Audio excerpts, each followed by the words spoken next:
Almost 4 years ago, this frail child taught you the fastest process for making comics in Photoshop. Now since then, my main comic making tool has gone mobile in the form of Procreate on the iPad Pro. Now it has quite a few similarities, a few advantages, and just a few caveats that we'll get to later. The comic that I've been working on is called Parcel Stitch in Time, which releases January 21st, and there should be some links in the description to figure out how to get your hands on it. And honestly, I wouldn't have been able to get half as much work done if I wasn't able to bring my main drawing tool with me in the car, to a coffee shop, on the couch, or anywhere that wasn't my desk. So I'm going to walk you through the fastest process for making comics in Procreate. It's very similar to that Photoshop video and methodology, and hopefully along the way you'll learn some new stuff about Procreate. Now I like to set a comic page up at 3,976 pixels by 6,112 pixels, and this is at 600 dpi. Your own settings will vary based on what kind of comic you're trying to make. Now keep in mind that the DPI and dimensions have a direct correlation to the amount of layers that you can create in Procreate. Before you get into really clean panels and final art, it's a good idea to make thumbnails. These are super small, messy, and they help you figure out your flow, the values of your comic, and the readability. I like to thumbnail in the corner of my document, then hit this cursor icon, turn on magnetic to lock the transform tool, and either hit fit to page or just size it up to the whole document.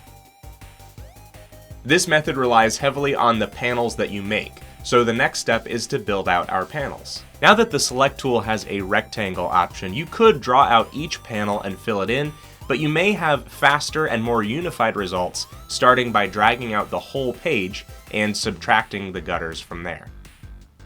There is a deselect option, but it's currently a bit bugged and difficult to use, so do this instead. Fill in this whole rectangle by dragging from the circle in the upper right hand corner. You can choose a color, but the color doesn't actually matter at this point. Now reselect the gutter area or negative space that you want to get rid of, because in Procreate, as soon as you pull something off the screen, it doesn't exist anymore. You can also use the lasso tool to tap out straight lines if you want something angled, and again, just right off the screen. From here on out, all of the layers that you create, you're going to want to nest on top of your panel layer. In the Layers panel, tap the plus button. Now tap that new layer and select Clipping Mask. Now when you draw on this layer, the only stuff that will show up is in the boundaries of the panel beneath. Now I can use this layer to sketch on. And if I want to follow a traditional comic look, I'll reduce the opacity of my sketch, start a new layer, and ink over top of it.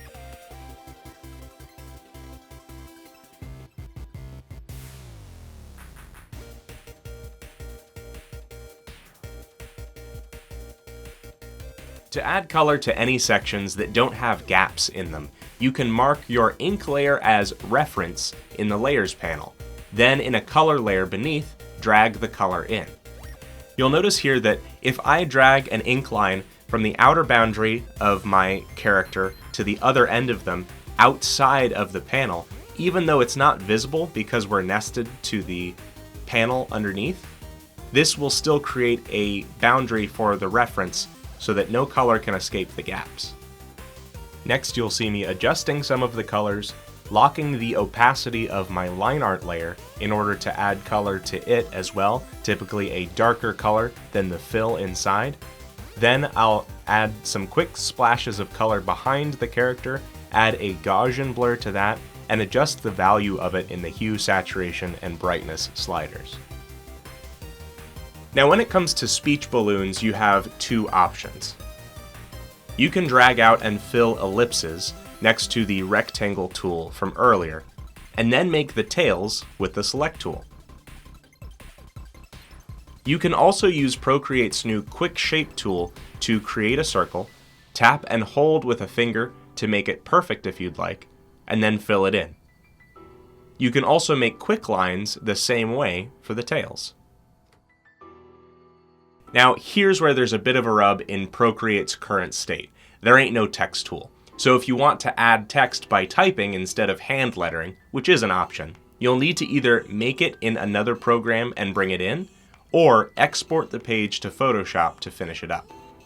If you want to import text, you can just create black text on a white background, and once that's imported as a JPEG, turn it into a multiply layer in blending modes. Just be careful that when you scale a JPEG of text, it can easily get fuzzy. Some others have found success using the Clip Studio Paint app, also on iPad, to add text to their comics. I don't have much experience with that, but it could work.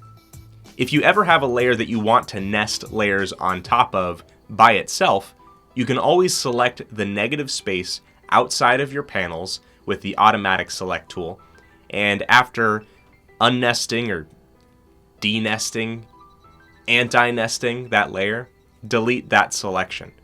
Now remember, just Smash Brothers it off screen.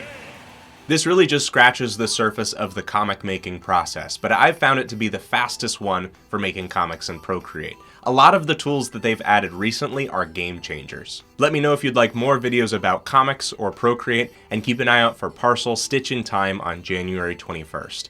If this video was helpful for you, please hit like, as that helps a lot, and subscribe to know when new videos are made available. My Instagram, Twitter, Twitch, and Patreon are all Bagel Denizen, and you'll see them in a few seconds. Thank you so much for watching, and have fun creating.